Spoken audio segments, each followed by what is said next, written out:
Olá, boa noite a todos, sejam muito bem-vindos. Estamos agora iniciando a nossa primeira atividade de forma síncrona do Clube de Leitura do ano de 2025. Então, hoje é dia 20 de fevereiro, dia 17, nós iniciamos a leitura do primeiro livro do ano, que nós estamos aí divulgando desde novembro, que é o livro do professor Ricardo Fragelli, Método 300, que é um tipo de metodologia ativa e que agora nós vamos aprofundar ao longo desses 2 meses de leitura de acordo com o nosso cronograma, um pouco mais sobre essas temáticas. E nós temos hoje como convidada a professora mestre Emily Pedrecal. A professora, vou ler aqui um pouquinho das referências dela. Primeiro, eu quero agradecê-la muito por ter aceito disponibilizar o seu tempo. A gente sabe o quanto tempo hoje é precioso para todos nós, estar aqui colaborando com o nosso grupo. Professora, de coração, gratidão por você ter aceito o convite e poder contribuir conosco. Então, a Emily, ela é professora da Secretaria de Educação do Distrito Federal desde 2005, é mestra em matemática pelo programa Profimat lá na UNB, foi orientada pelo professor Rodrigo Fragelli, e verificou que a metodologia ativa Método 300 é um afeto positivo à luz da ética de Spinoza. E ela tem toda essa proposta diferenciada que estou aqui curiosa para saber, porque ela acredita que a matemática deve ser trabalhada levando em conta o contexto de aprendizagem do estudante. Então, seja bem-vinda à nossa atividade do clube. Fique à vontade, professora, para debatermos e depois o pessoal vai colocando as perguntas no chat e nós podemos dialogar com vocês, tá? Vou fechar aqui meu áudio, fique à vontade. Boa noite a todos. Agradeço, Fabiana, pelo convite. Eu fui orientanda, como a Fabiana disse, né, do professor Ricardo Fragelli. Estou aqui com o meu livro, né? Espero que vocês estejam gostando da leitura. É um livro bastante acessível, de leitura bem fluida. E a minha proposta é mostrar um pouco o que eu fiz no meu projeto, né, na minha dissertação de mestrado, onde, na verdade, eu associei a metodologia, a gente tem chamado, né, desse nome, Metodologia Ativa Método 300, a ética de Spinoza. Então, eu, enquanto professora, eu acredito que a afetividade realmente, principalmente nas aulas de matemática, que é a minha disciplina, ela precisa existir, né, em sala de aula o tempo inteiro. Mas a afetividade que eu trago aqui não é a afetividade que a gente conhece, né? A afetividade que a gente vem discutindo com mais, acho que com mais robustez, né? Que é a afetividade de Vygotsky, Vallon, né? Eu trago essa afetividade vinda da filosofia, né? Que Spinoza traz muito bem na obra Ética, né? Então, eu vou falar um pouco aqui para vocês das questões que eu percebi, dos contextos. Eu fiz um resuminho, assim, né, do que eu apresentei na minha dissertação, e eu espero que vocês apreciem, né, esse olhar para a afetividade, né, porque Spinoza traz a afetividade, e se é um afeto positivo, uma afetividade capaz de potencializar o indivíduo.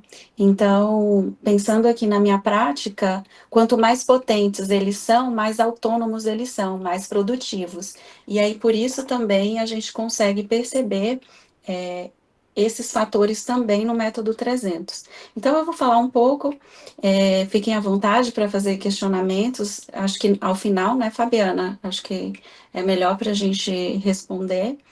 E é isso. Então, a gente tem um contexto aqui, né, em que a matemática é um fator de exclusão, então existe uma rejeição muito grande, né, por parte dos estudantes. Quando você diz, sou professora de matemática, você já ouve uma baixa, né? Mas a matemática também é uma forma de atuar no mundo, né? A gente consegue ler o mundo a partir da matemática.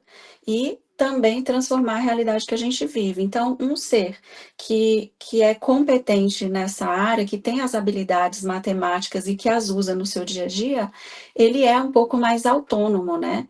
E aí, além de tudo isso, eu quero considerar o indivíduo como um ser integral. Por isso, trazer esse ponto da afetividade. Por quê? Porque a gente vai entendendo aqui que a afetividade, ela pode ser vista como um elo, né, entre o conhecimento e os estudantes, né? Então, quando eu coloco aqui a afetividade em Spinoza e junto a isso a metodologia ativa, eu penso que a gente é capaz de despertar afetos que podem aumentar a potência de agir, de pensar, portanto tornar esses indivíduos mais livres, né, mais autônomos, mais protagonistas da sua própria vida, né? E aí, no meu trabalho, eu quis fazer justamente isso, né? Analisar, investigar como que a ética dos afetos poderia ser verificada aqui como uma potencializadora das aprendizagens. E aí, utilizando a aplicação do método 300. É, eu vou passar aqui rapidinho os objetivos, tá? Mas, basicamente, o que eu fiz foi comparar a ética dos afetos com os elementos do método 300, né? Então, o que havia de elemento dentro da ética e o que havia de elemento dentro do método 300 que poderiam ser associados e que poderiam produzir justamente esse resultado de potencializar as potências, né? E aí a gente tem esse contexto complicado na matemática, eu até coloquei uma fonte aqui, né?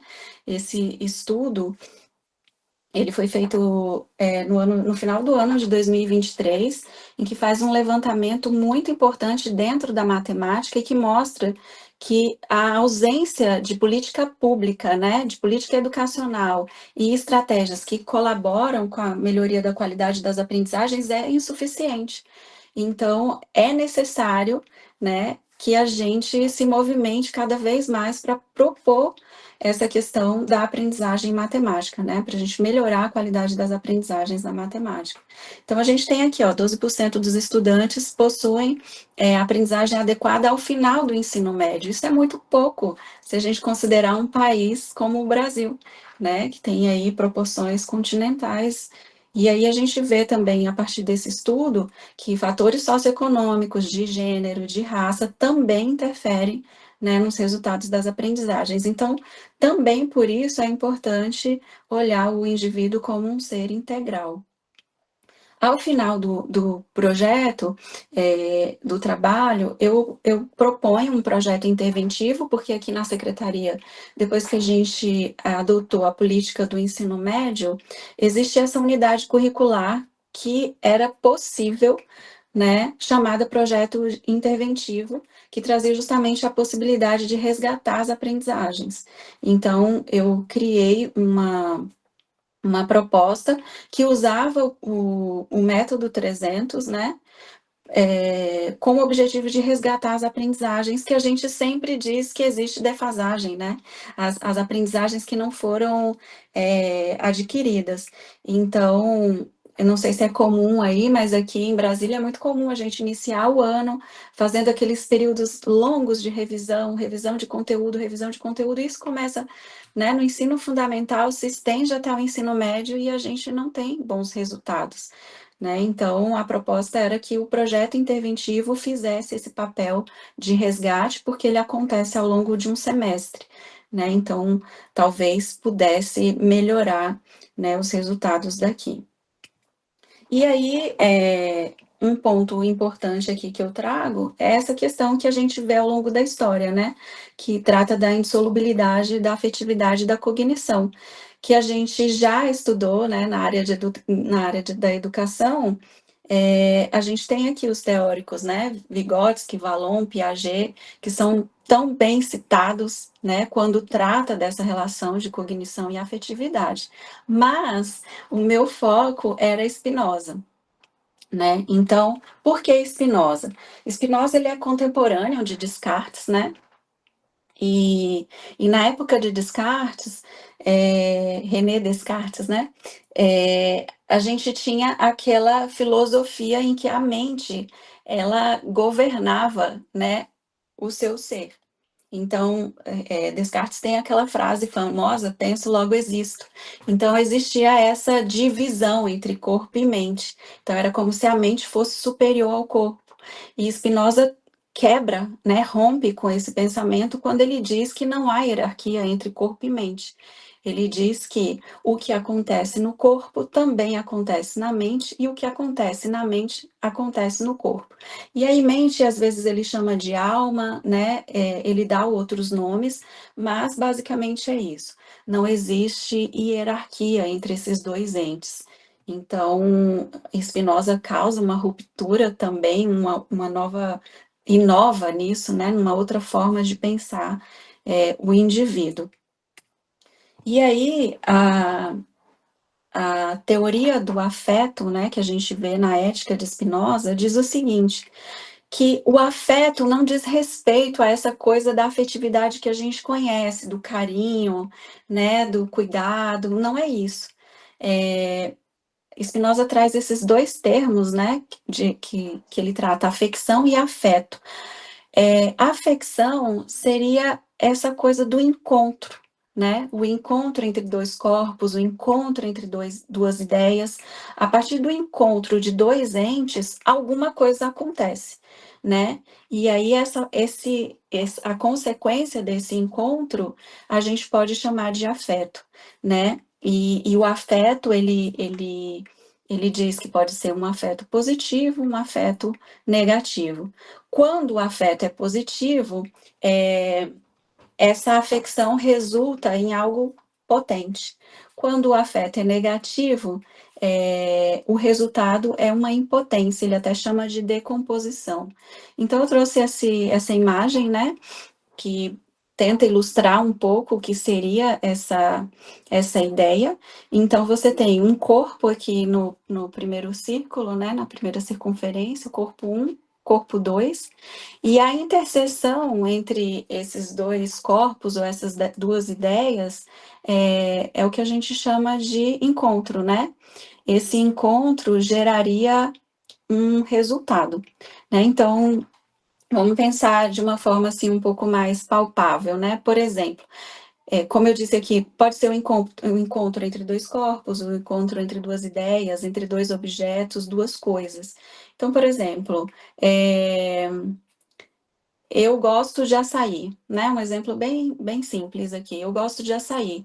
Ou seja, quando eu consigo tomar um açaí, esse encontro gera um afeto de alegria, né? É um afeto positivo para mim. Mas para quem não gosta de açaí, esse afeto é um afeto negativo. Então, Spinoza também não faz um julgamento de valor a respeito do que é bom ou do que é mal. Por quê? Porque depende da própria existência, né, de cada ser, cada experiência que ele tem no mundo. Então, cada experiência vai dizer se o encontro é bom ou não. E aí, o que que acontece? Quando esse encontro é positivo, ele chama de composição. E aí a gente tem um afeto de alegria. E o afeto de alegria, por si só, aumenta a potência de agir, né? E aí ele sintetiza como um bom encontro. Caso contrário, então, se o afeto resulta, se o encontro resulta em um afeto negativo, você tem um afeto de tristeza, portanto, uma decomposição. E esse afeto de tristeza diminui a potência do indivíduo, né? Um outro ponto importante aqui para tratar é o que ele chama de paixão e de ação. A paixão é um afeto passivo, então não acontece na verdade, o indivíduo sofre, né, as consequências desse afeto. Então, não é ele quem é o autor, né, não é ele quem é protagonista na criação desse afeto. E a ação trata justamente do contrário, quando o indivíduo ele é protagonista na criação desse afeto, né? E aí, quando a gente vai destrinchar o método 300, é muito possível encontrar todos esses aspectos lá. Então, eu vou mostrar aqui para vocês. Então, para fazer essa comparação, eu fiz uma revisão sistemática, né, de literatura. Eu analisei 30 trabalhos, mas eu fiz a minha análise a partir de todos os critérios, né, de inclusão, exclusão, enfim. Eu selecionei 4 trabalhos que atendiam aos critérios que eu havia colocado e respondia às questões que eu também havia colocado. Então, o que que aconteceu? A partir da análise de quatro trabalhos que tratavam sobre a ética, né, de Spinoza, todos esses termos, eles foram citados, né? Então, foram termos, então, que eu entendi como essenciais para que a ética de Spinoza ocorresse. Daí eu coloquei, né, de uma forma gráfica aqui, só para ficar um pouco mais visual, mas a palavra afeto, afecção, potência de agir, causa adequada, causa inadequada, alma, mente, são palavras que se repetem bastante. Entretanto, por exemplo, a palavra desejo, conato, servidão, são palavras que aparecem menos. Então, eu separei essas palavras, né, que surgiam de forma mais repetida, para tentar verificar se esses aspectos também aconteciam no método 300. Mas o que acontece? A partir da análise desses trabalhos, o que eu consegui perceber? Que existe uma relação direta, né, entre motivação, desempenho e produção de afetos positivos. Quando você faz um mapeamento das afecções, você entende melhor sobre a potência de agir dos estudantes. Então, quando você verifica, né, o que é um bom encontro e o que é um mau encontro, e você vai mapeando ali dentro da sala de aula, você consegue atuar melhor sobre o protagonismo deles. A ação do professor e a colaboração entre os estudantes também são potencializadores da aprendizagem. Uma prática educativa que afeta positivamente os estudantes aumenta o desejo de continuar estudando, aprendendo, na verdade, e a ética dos afetos pode ser aplicada a diversas etapas e modalidades de ensino. Então, apesar de estar atuando no ensino médio, os estudos todos traziam, inclusive, essa possibilidade da ética dos afetos, por exemplo, ser trabalhada na educação à distância, né? Na educação infantil, nos anos iniciais. E um último ponto que é importante é que essa teoria de Spinoza ela é pouquíssimo aplicada na área educacional. E aí, olhando para o método 300, o Fragelli, inclusive, ele morreu de rir aqui quando eu destaquei essa frase, né? Ele falou, nossa, você sistematizou muito bem o que é o método 300. Mas essa frase está no livro, quem escreveu foi ele, né? Então, falei, ué, mas foi você. Então, tá, aqui nas primeiras páginas do livro, ele já sistematiza esse método, né? Ele já diz, não sei se vocês já chegaram a essa fase, né? Mas ele diz como que o método acontece em linhas gerais, né? Então, você propõe agrupamentos, estabelece prazos e metas, aplica uma avaliação, reavalia o estudante e reagrupa. E aí você reinicia. Então, basicamente, o método 300 consiste nisso. Então, você precisa fazer um diagnóstico, né, uma avaliação inicial, para começar esse ciclo. E aí, eu coloquei aqui os passos, né, esses passos também estão aqui na página 15, né, tá aqui. Então, eu só fiz um recorte. Então, você tem aí uma avaliação individual. Então, é importante que essa primeira avaliação seja individual, para que o professor ele tenha uma condição melhor de conhecer o que o estudante sabe e o que não sabe, né? Porque aqui, no método 300 e no que o Fragelli propõe, é a importância da aprendizagem, né? Então, a aprendizagem ela precisa ser alcançada. O resultado, ao final de um semestre, no caso, ele leciona, né, as disciplinas de cálculo aqui no UNB, os resultados, eles são consequência de todo esse movimento aqui do ciclo do método 300 e outras estratégias que ele trabalha, né? Então, você tem aí a primeira avaliação, que é individual, e aí, o que acontece? os estudantes, eles são agrupados a partir das notas que eles tiram nessa avaliação, né. Então tem um estudo, inclusive, por exemplo, do professor Leonardo, eu até cito ele no meu trabalho. O professor Leonardo, ele fez uma comparação que verificava o seguinte: ele deixava os estudantes se organizarem e se agruparem como queriam, né, em uma turma, e na outra turma ele usava o agrupamento proposto pelo método 300. E ele verificou que o agrupamento proposto pelo método 300 trazia resultados melhores, né. Então fica aí também como dica para vocês, olharem depois esse estudo, porque é bem interessante. E aí, então, você tem, né, os agrupamentos. Nesses agrupamentos, você já diz quem são os alunos líderes do grupo, são os estudantes que têm as melhores notas, né, eles serão os ajudantes do grupo, e os ajudados, os que estão abaixo da média, né. E aí ele traça metas, né, individuais e coletivas, com prazo determinado para que esses grupos cumpram, né, essas metas. E aí, passado esse período, existe um momento de uma nova avaliação. A avaliação pode ser inclusive a mesma, não tem problema nenhum, porque você quer verificar se a aprendizagem foi realmente alcançada. E aí, existe também um movimento, né, de autoavaliação entre esses estudantes, para que eles, não sei se vocês também já chegaram nessa parte. Então, aqui no final do livro, tem uns formulários de avaliação em que os ajudantes e os ajudados preenchem e dizem qual foi o nível de ajuda, né, como que eles colaboraram.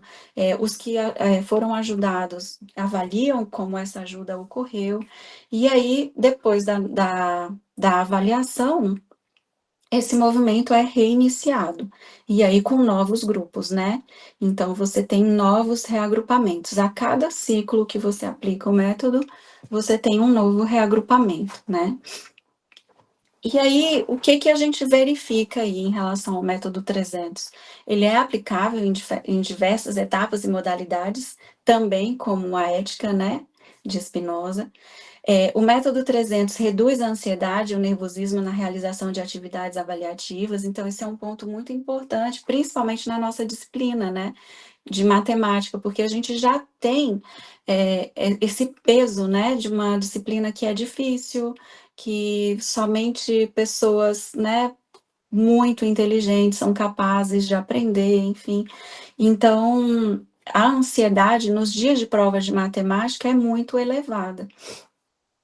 O método também promove interação e engajamento dos estudantes, reduz o nível de solidão. Esse estudo também, o Fragelli desenvolveu junto com um grupo, e percebeu que os estudantes se sentem menos sozinhos, né. Então aqui na Universidade de Brasília, há inclusive projetos que tratam sobre a inteligência emocional, porque o índice de adoecimento aqui entre os universitários e os jovens adolescentes está muito grande. E os estudos mostram a eficácia do método no que diz respeito à melhora das aprendizagens. Então, não à toa o Fragelli é bastante premiado aí, porque ele tem, ele mostra aí com a aplicação do 300 e com outras metodologias que ele criou, que, a aprovação, ele aumenta, né, eleva o nível de aprovação dos estudantes. Então, em das primeiras vezes que ele aplicou o método, o nível de reprovação na disciplina de cálculo era quase 90%, né, então é um número muito alto, né, numa turma aí que você tem 100, 150 estudantes, né, então você tem, pouquíssimos aprovados. Então, e o método também já é disseminado, né, em várias áreas, né, em vários estados, então chegou aí para vocês. Então, tem resultados muito positivos. Depois, o que que eu fiz então? Eu queria mostrar então que o método, ele é um afeto positivo. Então, pensando lá na ética de Spinoza, de novo, o afeto, para ser positivo, ele tem que trazer basicamente alegria, né? Então tem que ser um afeto de alegria. Tem que sinalizar que a alegria está presente ali. E aí, o que que eu fiz, para chegar a essa conclusão. No livro, vocês vão encontrar diversos depoimentos dos estudantes, né? Você tem um capítulo que traz somente depoimentos dos estudantes que participaram do método. Então, eu fiz a análise de todos esses depoimentos, né? Uma análise olhando para todos esses aspectos da ética de Spinoza e verificando em cada depoimento se o afeto trazido ali era um afeto positivo ou um afeto negativo. E aí, o que eu vi? De todos os depoimentos analisados, 93% deles traz afetos positivos, e somente 7% traz afetos negativos. Então, isso é um dado muito importante. Se a gente está dizendo aqui que o afeto positivo potencializa, né, a forma de ser e de estar do estudante em sala de aula, esse método, então, ele é muito poderoso. Então, eu coloquei aqui alguns afetos, né, algumas frases, mas é curioso também mostrar que esse afeto negativo que foi visto aqui, não tem muita relação também com a aplicação do método. Então, percebe que o primeiro depoimento desse estudante 1, ele fala: se não dependesse do ânimo, disposição total e união do grupo, seria perfeito. Então, ele diz mais sobre a motivação do que a própria aplicação. E o estudante 2 diz que, em grande parte das vezes, os ajudados ficam tímidos e não tiraram dúvidas. Aqui a gente tem aí essa questão da timidez, né, impedindo que esse estudante consiga ultrapassar a questão ali da aprendizagem, melhore, né, colabore com a aprendizagem dele. Então, não são afetos diretamente ligados à aplicação do método. E aí, olhando para a ética dos afetos e para o método, eu criei aqui alguns diagramas para a gente pensar no encontro, né? Então, o encontro entre estudante e professor, o encontro entre o estudante e o método, o encontro entre o estudante e outro estudante, e o encontro entre o estudante e a disciplina. E o que é interessante?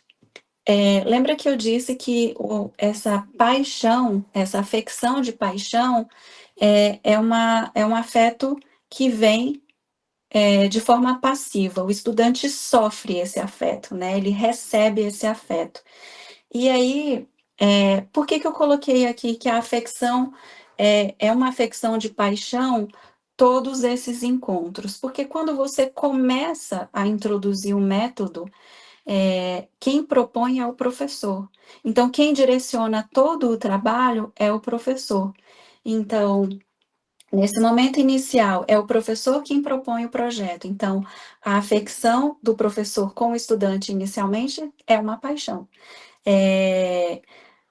O encontro do estudante com o método também é proposta pelo professor. Então, tudo que diz respeito à proposta do método no momento inicial é uma paixão, porque foi proposta pelo professor. O estudante não tem protagonismo aí, né? Então, a interação do estudante com o estudante também foi o professor quem propôs, né? Muitas vezes eles reclamam, não gostam, né, do grupo que foi criado, eles queriam ficar com as pessoas que eles têm mais afinidade. Então, são afecções denominadas paixões aí, na proposta inicial do método. E uma vez que a gente vai lendo os depoimentos e analisando, a gente vai vendo que, no decorrer do processo, esse afeto, que era uma paixão, essa afecção, que era uma paixão, ela passa a ser uma afecção denominada ação. Então, eles começam a se tornar protagonistas, né? Então, aqui eles só estão recebendo as informações, todos os direcionamentos e fazendo o que precisa ser feito. A partir do momento que eles vão adquirindo o conhecimento da disciplina, eles começam a se tornar ativos. Então, tem esse depoimento interessante, né? O 300 me fez conhecer mais os seres que eram estranhos. Então, justamente essa interação entre os estudantes, né? Eis que surge um professor que ajuda, e aí eu acredito que era era para ele ter escrito decide ajudar, né? Mas eu copiei do jeito que estava no livro. Um trabalho em equipe que eu jamais havia visto, todos dispostos a dar o melhor de si. Com essa metodologia aprendi que me ensine a apoiar e eu serei apoiada. Ou seja, o método 300, aí na parte inicial, o Fragelli fala, né, dessa questão do filme, né, do filme 300, né, em que um soldado tem que proteger o outro. Então, por isso ele faz essa referência, né, me ensine a apoiar e eu serei apoiado. Então, o que a gente percebe aqui? É esse afeto inicial em que os estudantes começam a interagir, né, entre os colegas, e a gente vê essa ideia de esperança, né, de existe uma luz no fim do túnel.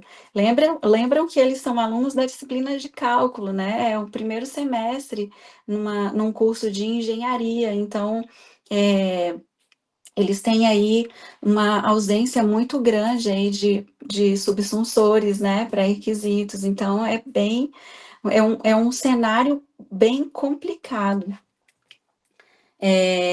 Um outro depoimento foi muito diferente do que eu já tinha vivido, com 300 deu para perceber que o professor realmente se importa. Então, olha a importância disso, né? Quando ele vê que o professor se importa, ele se sente valorizado, né? E ele não se importa, não é com a nota, é com o aprendizado. Então, como eu disse, a nota é uma mera consequência do aprendizado que vai ocorrendo ao longo do semestre. E esse deslocamento da nota para a aprendizagem também é muito importante, né? Então, o estudante ele começa a perceber que o importante é aprender, né? É importante que ele tenha, de fato, aquele conhecimento. Aqui também esse depoimento diz bastante, né, sobre a disciplina. A metodologia acabou com o meu medo, então olha o afeto negativo, né? Então, uma pessoa com medo, tem um medo da disciplina, ela não vai estar aberta e disponível, né, para aprender. Vai ter ali, no mínimo, uma resistência. Cálculo 1 é uma matéria muito conhecida pelo alto índice de reprovação. E como sou oriunda de escola pública, cheguei na universidade pensando que ia reprovar, que na matéria seria extremamente difícil, e não foi. Realmente, inclusive, cálculo 1 acabou se tornando uma das disciplinas que tenho maior prazer em estudar. Então, a gente vê nesse depoimento a transformação do afeto negativo, né? Ela traz a questão do medo, e depois ela diz, olha, eu tenho muito prazer em estudar essa disciplina, é uma das que eu tenho mais prazer em estudar. Então, um afeto extremamente positivo, é uma estudante que certamente ali, depois de 1 ou 2 ciclos, já começou a estudar sozinha, a procurar e proporcionar esses afetos para ela, né? Então, ela vai criando autonomia aí nesse processo de aprendizagem. Aqui trata da interação, né, entre os estudantes, então como que o método também atua de forma positiva, como um afeto positivo nessa interação, nessa questão social. Aqui também dá para perceber essa transformação do afeto negativo em afeto positivo, olha só. Na P1, porque assim, a P1 é a primeira prova, né? Na P1 me ajudou bastante. Depois disso, aprendi como estudar. Também foi muito bom ajudar os outros. Então, esse estudante aqui, ele passa a ser ajudado. Pode ser que ele tenha sido ajudado em algum momento, mas ele passa a ser ajudante, né? Então, ele passa a liderar os grupos. É como se ele fosse um monitor, né, no grupo. Então, aí ele fala, na P2, um garoto que eu ajudei melhorou mais de 2000% e depois veio me agradecer por isso. A sensação que dá é simplesmente incrível. Então, mais uma vez, aparece aí nesse discurso a alegria, a satisfação desse estudante, né? Então, ele coloca aqui, né?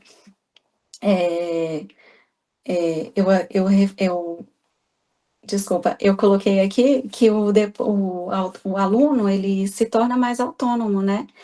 Porque dá para perceber aqui que ele demonstra essa potência, né? Ele fala que, ó, a sensação que dá é simplesmente incrível. Então, aqui ele já resolveu, né? Cálculo 1, ele já, com certeza, ele foi aprovado e aprendeu bastante, né? Então, aqui também, esse outro depoimento mostra a questão da interação entre pessoas que são totalmente improváveis, né, de se relacionar, porque como ser humanos a gente vai mapeando e vai olhando as pessoas com quem a gente tem afinidade, vai interagindo, e o método não propõe isso, né? Quem decide não é o professor, né? Mas é a proposta do método mesmo, como que os grupos vão ser arranjados. Esse outro depoimento mostra, né, que com o 300 aprendeu a estudar corretamente, a se empenhar mais, e perdeu a timidez com a interação com novas pessoas. Então, mais uma vez, tem esse reforço, né, do afeto positivo. Quando o estudante fala, olha, eu aprendi a estudar corretamente, isso não reflete só na disciplina de cálculo, né? Reflete em todas as outras disciplinas que ele ou ela, vai cursar aí ao longo da vida. Então, é perceptível aqui esse aumento da potência, né?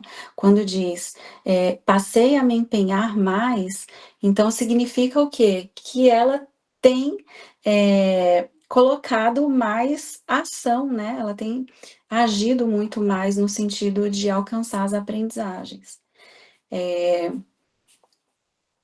Aqui, o que que eu fiz agora? Nesse outro estudo, então eu saí um pouquinho do livro e fui buscar estudos de professores que aplicaram o método, né, para ter esse outro panorama, para ver se esse outro grupo de pessoas também percebia que o método resultaria em um afeto positivo. E sim, né, o grupo de professores percebe, né, essa questão de ser um afeto positivo, relembrando, tendo em conta, né, os aspectos elencados na ética de Spinoza. E esse depoimento do professor C diz o seguinte: olha, o método capacita os estudantes a explorarem seus interesses, a se tornarem aprendizes ao longo da vida. Ora, eles estão se tornando protagonistas ali da sua própria aprendizagem, né? Então, isso é muito importante. O que que Spinoza faz? Quanto mais protagonista, mais você tem condições de se tornar um homem livre, né? Então, e ser um homem livre é um homem que é capaz de produzir os seus próprios afetos, né? Então, não mais sofrer no sentido de receber, né, um afeto, de ser passivo nessa situação, mas de produzir mesmo. E aí tem outros depoimentos, né?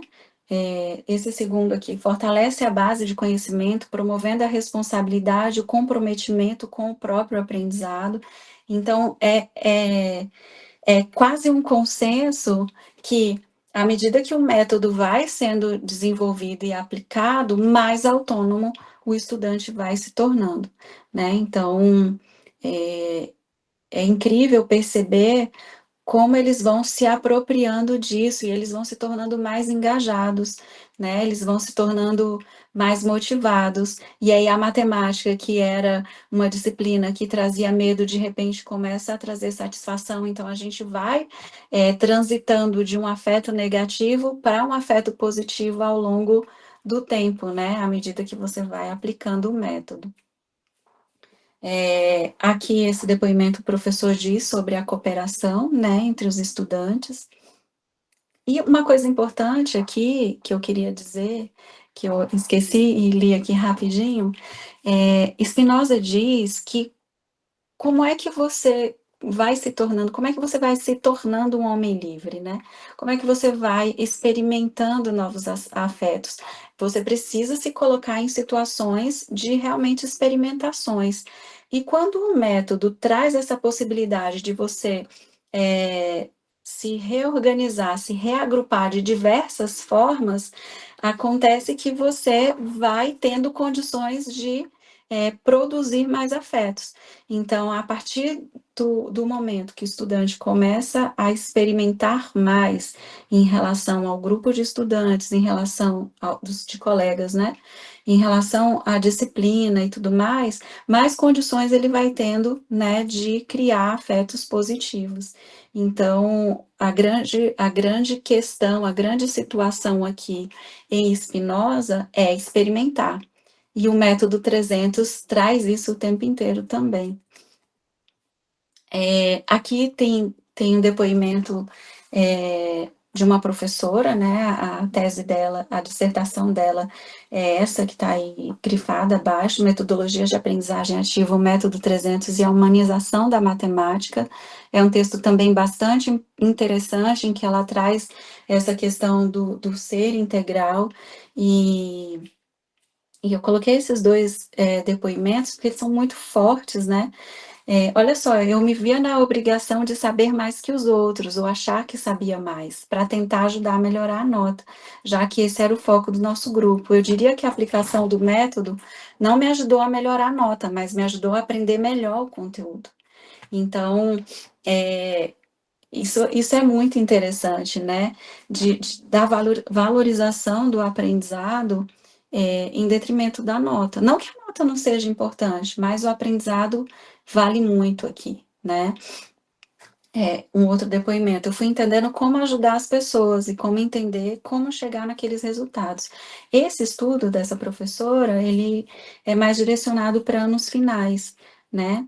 Então, aí ele fala aqui, ó, tentar tanto na melhoria da nota, como compreender como eu fazia aquela conta, como eu resolvia. Então, olha só, ele começa a pensar, a refletir sobre como ele pensa, a refletir sobre como ele aprende, né? Então, nesse movimento, os estudantes estão fazendo uma reflexão muito importante aqui de autoconsciência, né?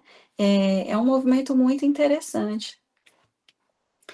Esse depoimento, ele é interessante também. Olha só, a matemática para mim sempre foi um tormento.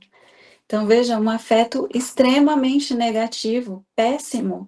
Imagina essa criança, porque aqui a gente está falando de um jovem aí de até 13 anos, chegar na sala de aula e saber que vai ser atormentado na aula de matemática, né? A matemática para mim sempre foi um tormento, nunca consegui aprender direito. No fundamental, tive professores de matemática que meio que dificultavam as coisas, e isso é real, até a linguagem era difícil de entender. Então, tem muitos professores de matemática que chegam em sala de aula e falam: olha, isso aqui é difícil mesmo, sabe? Só quem sabe aqui sou eu, você, né? Eu estou aqui numa hierarquia, eu sei mais, você não sabe nada. Então, infelizmente, uma realidade. E aí ele fala: olha, vim começar a ter uma visão melhor da matemática e tirei uma nota melhorzinha quando a gente começou a utilizar o método 300, porque os meus amigos estavam no meu grupo, me ajudavam muito, eu era o pior da turma, minhas notas eram péssimas, muitas vezes eles até se irritavam, me chamavam de burro, mas não perdiam as esperanças em que um dia eu ia conseguir aprender alguma coisa. Para mim, a matemática começou a fazer sentido ali. Quando começamos a utilizar esse método, minha nota era 2, minha média era 2. Eu saí de um 2 para um 8. Então, veja bem, a média era 2, ele tirou 8. Isso para mim foi inacreditável. Olha como foi inacreditável. Meus pais procuraram a coordenação da escola para saber o que estava acontecendo, porque eles achavam que eu estava colando. Então, já era uma realidade tão absorvida ali pelos pais, né, desse jovem, desse adolescente, de que ele realmente tinha bastante dificuldade em matemática, que a média gerou uma dúvida. Será que ele está colando ou será que ele aprendeu, né? Então, e aí a gente vê também nessa trajetória em que o afeto é extremamente positivo, né? Alguém escreveu aí no chat, é um método realmente transformador. Então, você vê aqui a autoestima, né? Voltando, essa questão mesmo da autonomia, o protagonismo. Então, ao final aqui, o que a gente tem? Então, se antes a gente tinha uma afecção denominada paixão, que era passiva, à medida que o método vai acontecendo, a gente tem uma afecção denominada ação, ou seja, os estudantes eles começam a produzir os seus próprios afetos, né? Então eles vão se tornando mais autônomos, mais protagonistas, tanto na relação com o professor, tanto na relação com o método, tanto na relação com o outro colega e com a disciplina. Então, o método 300, de fato, torna os estudantes mais autônomos, eles são mais protagonistas em relação às próprias aprendizagens, há uma transformação muito clara dos afetos negativos em afetos positivos.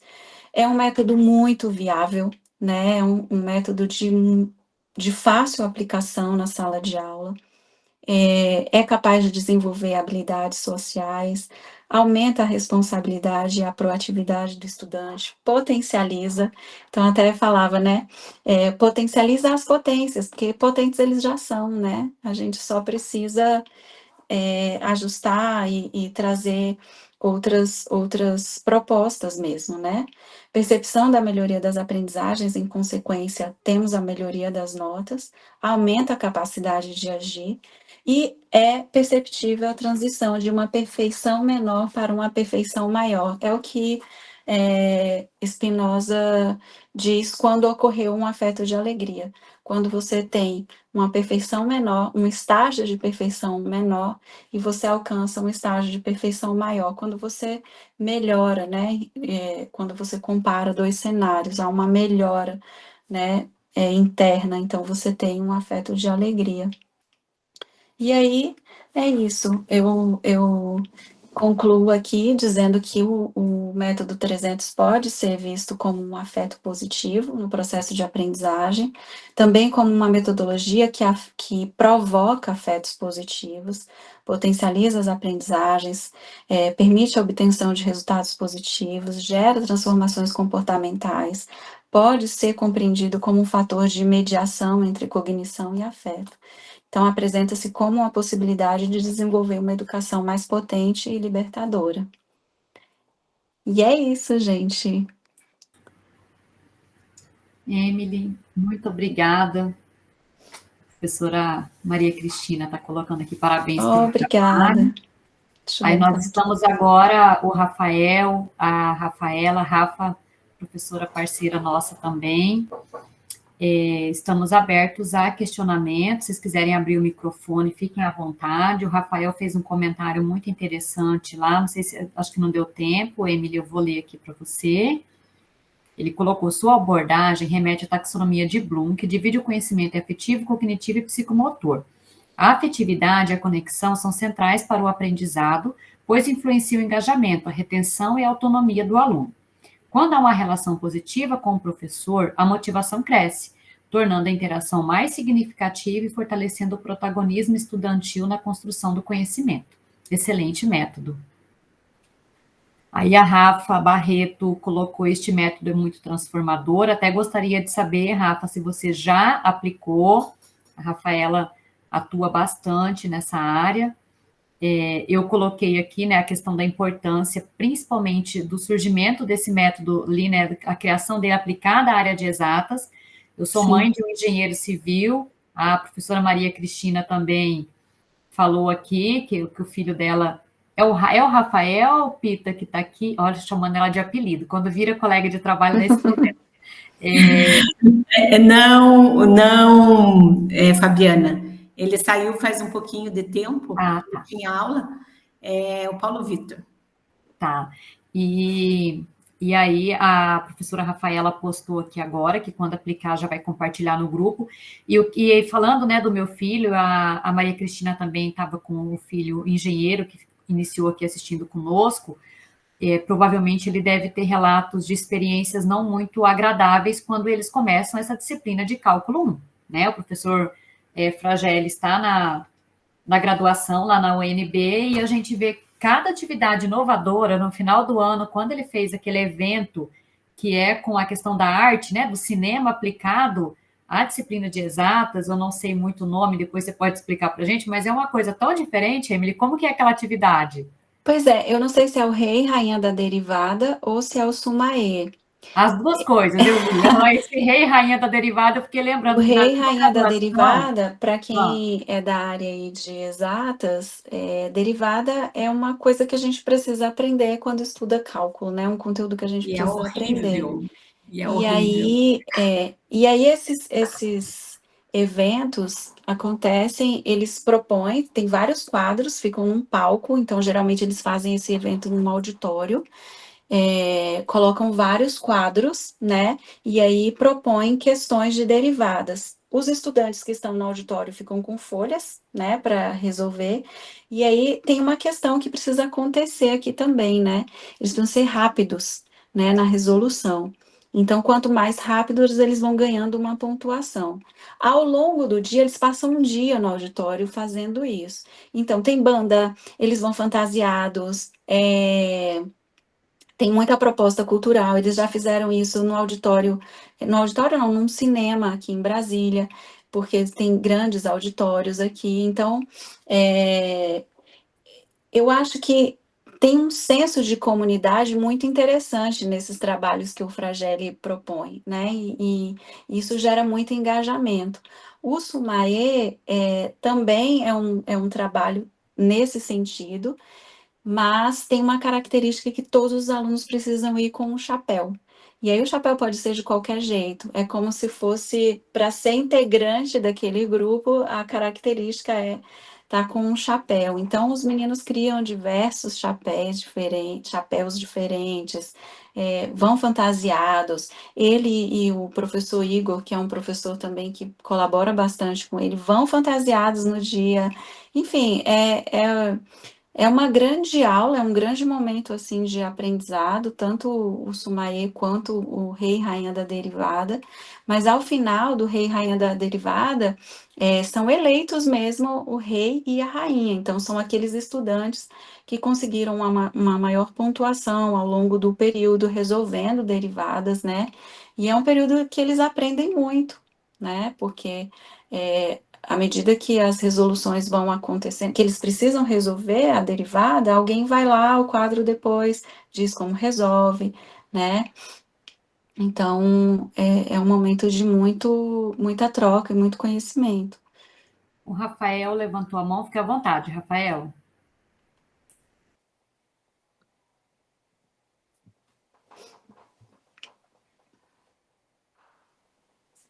Deixa eu parar de compartilhar aqui. Rafael, você está nos ouvindo? Fica com a palavra.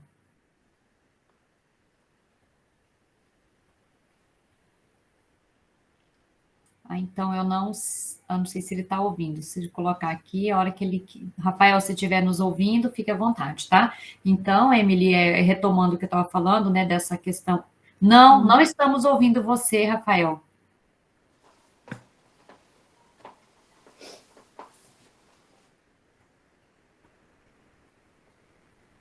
Agora o microfone está fechado, mas quando você abriu, nós não ouvimos também. Não estamos ouvindo. Eu vi que você abriu o microfone, mas não há som. Nossa, você quer sair da sala e entrar de novo? Tenta entrar de novo, ver. Você está me ouvindo, né? Tá, se quiser tentar, enquanto isso eu vou só terminando o comentário aqui, tá? E aí eu lembro, assim, tanto na minha graduação eu tive a disciplina de matemática no primeiro semestre, e tinha essa derivada que o professor, acho que algumas coisas complexas a gente vê que a pessoa, durante a sua graduação, acho que sofre muito, e depois, quando se torna professor, muitos têm a tendência de querer extravasar o sofrimento fazendo com que os outros sofram. E isso é muito complicado. Então, parece que vai se reproduzindo um processo, né, ao longo do ensino, principalmente na área de exatas. Isso parece que muito mais forte, até a gente vê pelo quantitativo, aqui na universidade a gente sabe o quanto de ingressantes, são 40 vagas para um curso de matemática, e na hora da colação de grau você tem 2, 3 alunos colando grau. Então, a evasão na graduação já é imensa, a defasagem de falta de professor na educação básica, e o medo que os alunos já têm desde a educação básica, e quando chega no ensino superior, parece que os professores que estão no ensino superior têm essa tendência de potencializar esse medo. Então, isso é muito frustrante.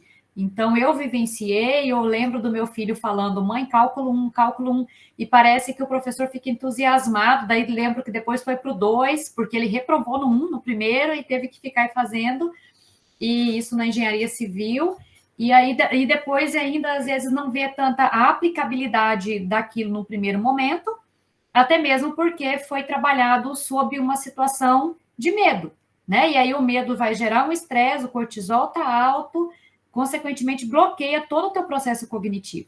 Então, você está com o estresse lá em cima pensando na reprovação, e muitos entram em sala, Emily, não sei se você tem visto isso também, aqui infelizmente a gente acaba convivendo, já dizendo, olha, na minha disciplina, só 20% que são aprovados, só tantos por cento. Parece que já no primeiro dia, ao apresentar um plano de aula, já expõe um medo. E isso é tão ruim, Sim. né? E o método parece que já vem para romper muitos desses paradigmas que a gente vê na fala dos teus entrevistados, que perderam o medo, né? Sim. Com essa fala que você fez por último, sobre 20% vai ser aprovado, eu lembro claramente da minha primeira aula de cálculo, né? O professor, ele disse justamente isso, mas ele disse 10% só aqui vai passar. Então, a sala estava muito cheia na época, porque juntaram todos os estudantes de cálculo de todas as graduações, né, que se matricularam naquele horário. E eu fiquei chocada. Quando eu olhei aquela sala cheia, que devia ter uns 80 na sala, e só 10%, eu falei, 8? Nossa. Não, Uhum. como assim, sabe? Então, realmente, instala mesmo um medo, mas eu vi que vocês ainda não tiveram encontro com o Fragile, né? Não, é quinta-feira que vem, lá no período da tarde. O Fragile, nas aulas, eu tive aula com ele no mestrado também. Ele é muito alto astral na sala, e tudo para ele é fácil, isso aqui, peraí, que eu vou arranjar um jeito, sabe? Então, ele realmente é preocupado com essa questão da aprendizagem. Então, isso é muito interessante e é bom de ver na prática, né? Porque uma coisa é você ler o livro, né, e ver aqui o método funcionando, ou ver um evento, né, de rei, rainha da derivada. Outra coisa é você estar em sala de aula e perceber que o professor realmente propõe, né, formas, maneiras de que o aluno alcance aquela aprendizagem. Então, um dia ele traz um aplicativo, outro dia ele traz um computador para projetar um gráfico para ilustrar. Então, eu acho que eu, enquanto professora também, em sala de aula, a minha proposta é essa. Quanto mais eu puder dizer que matemática é fácil, eu digo. Então, eu sei, eu não tenho interesse que meus alunos tenham medo da disciplina, eu quero que eles aprendam. Então, eu acho isso muito triste, né? É uma realidade muito triste, muito complicada.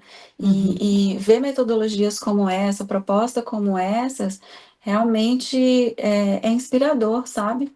Eu acho que quando o estudante ali, ontem eu dei umas aulas e um grupo de alunos saiu agradecendo. Professora, obrigada pela aula. Eu falei, caramba, sabe que legal. Então, é isso. Parece que houve, né, esse processo de aprendizado e vamos Uhum. devagar, não tem problema. Mas vamos, né? A gente precisa ir, a gente precisa alcançar essas aprendizagens aqui.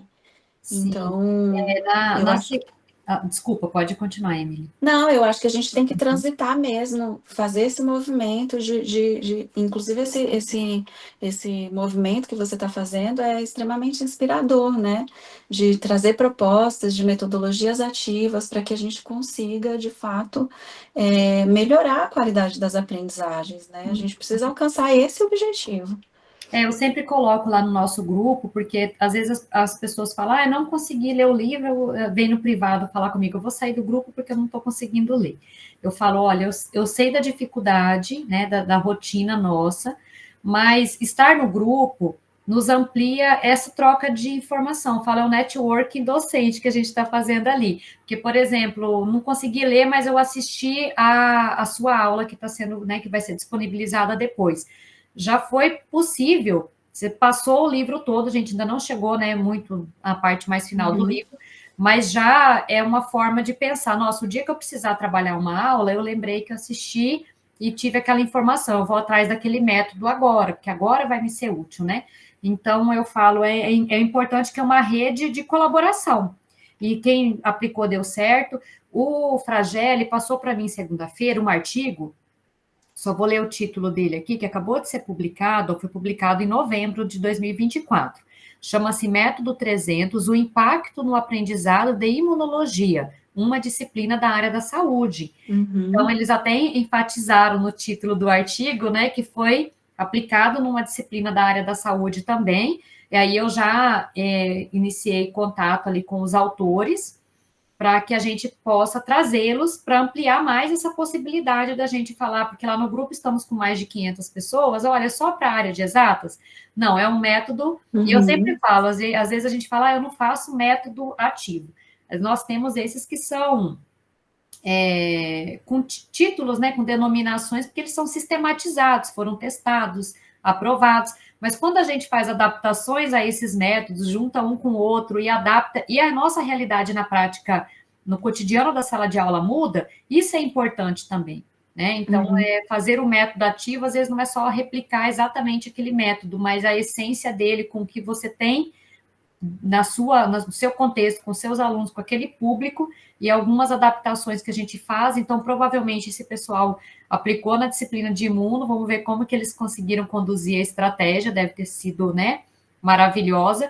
Ouvi que você citou o Leonardo também, que é o outro orientando do Fragelli, eu tentei contato, mas o Leonardo, menino do céu, ele falou que está com a agenda dando aula manhã, tarde e noite, de segunda a sexta. Eu falei, senhor, aí eu falei, se você puder no sábado, né, vamos ver aí se ele pode voltar, pode disponibilizar um tempinho, porque ele falou que ia tentar liberação de um intervalo de aula em algumas das instituições que ele está. E aí, Emily, vamos ver se o Rafael conseguiu voltar. Você está por aqui, Rafael? Ele conseguiu. Não está aparecendo aqui na minha página, deixa eu ver. A Rafa colocou aqui, eu vou colocar lá no grupo, Rafa, já o artigo, tá? Rafael, fica à vontade.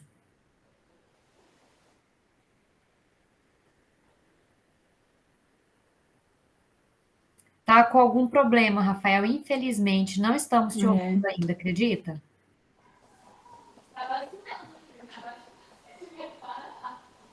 Não está sendo possível escutá-lo, infelizmente. Você tentou entrar com celular ou computador, Rafael?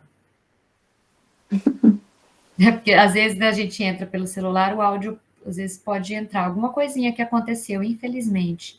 Então, tenta clicar pelo celular, ver se fica mais fácil. Vamos ver se ele volta. A gente tem que escutar o Rafael, né? Ele fez um comentário, um texto imenso aqui, super pertinente. Vamos ver qual que é o diálogo com o Rafael. Vamos ver qual é o ponto de vista dele aqui. Já é interessante, inclusive. Ele trouxe a taxonomia, né, de Bloom. Deixa eu voltar aqui para ver se eu consigo.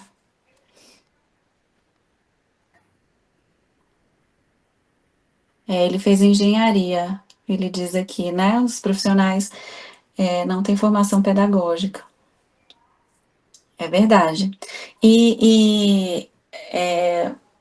Os cursos que o Fragelli atende são cursos de cálculo para engenharias, né? Aqui na UNB, em um campus que é mais direcionado para as engenharias. Então, eles já terão esse contato aí bem próximo a uma proposta, uma metodologia bem diferente, né, do que já viram. E é curioso, porque eu acho que tem algum relato aqui, no depoimento aqui, que um estudante fala, olha, eu comecei a usar o método 300 em outras disciplinas. Aí eles começaram a se agrupar com outros colegas da graduação e foram aplicando, porque eles mesmos começaram a traçar as metas, né, os objetivos, e aí foram aplicando. E é bem possível mesmo, né? Tem muitos estudos já trazendo a aplicação do 300 em outras áreas. E aí ele falou, ó, esse daqui é da área da saúde, acabou de sair, eu falei, olha, já vamos divulgar e tentar chamar os autores para participar, que daí relata para a gente também, né? Ver se faz uma live ou uma atividade como a sua. Rafael, você conseguiu voltar? Eu acho que ele ainda não retornou. Abri a lista aqui, não vi. Pessoal, mais alguém tem perguntas, questionamentos? Então, acho que a gente pode ir migrando para o encerramento. Acredito que não. Emily, eu agradeço imensamente. Olha, estamos muito obrigada pela participação de todos vocês que estiveram aqui também conosco. Hoje tivemos uma sala de aula bem movimentada. Nós estávamos ali com 25, 26, e eu agradeço. E a qualquer dúvida que vocês tiverem, precisar de mais informações, podem postar lá no grupo ou me chamarem no privado, coraçãozinho lá. Muito obrigada, foi maravilhosa. Emily, mais uma vez, gratidão, tá? Por compartilhar conosco toda a sua experiência e estamos à disposição também. Depois, se quiser divulgar o nosso clube lá para os seus colegas de trabalho, aí nós já estamos, o nosso evento, quando acontecer, eu divulgo também, tá? Vai ser totalmente gratuito, vai ser 15 e 16 de maio. Daí, nosso aniversário de 2 anos do clube. E esse ano a gente quer trazer uma interface com a inteligência artificial, neurociências e uso de métodos ativos, tentar ver o que a gente consegue, pensando nessas novas gerações, fazer um foco bem, bem interessante, a proposta, tá bom? Joia. Fabiana, agradeço o convite, estou à disposição, caso tenham dúvidas a respeito do trabalho também, enfim.